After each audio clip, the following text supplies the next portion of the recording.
La redazione di Zena Zone ha sperimentato il Genova Food Tour.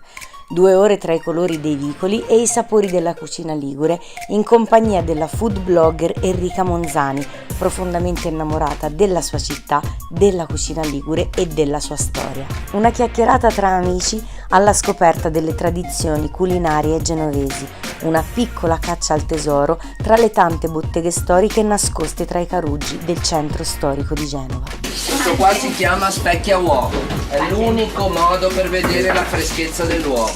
Come si usa?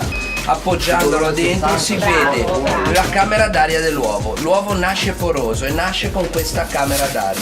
Nasce poroso perché durante la gestazione del pulcino, mentre vanno avanti i giorni, l'uovo prende aria, la trattiene in questa bolla e più vanno avanti i giorni, più si ingrandisce la bolla d'aria. Poi come facciamo a vedere se l'uovo è fresco? Più è grande la camera d'aria, meno è fresco l'uovo. Passeggiando insieme abbiamo scoperto come si producevano i cioccolatini 2 secoli fa, dove si vendono ancora spezie prodotte in qualsiasi parte del mondo, come scegliere la migliore focaccia, dove bere un buon caffè e assaggiare il vero gelato alla panera.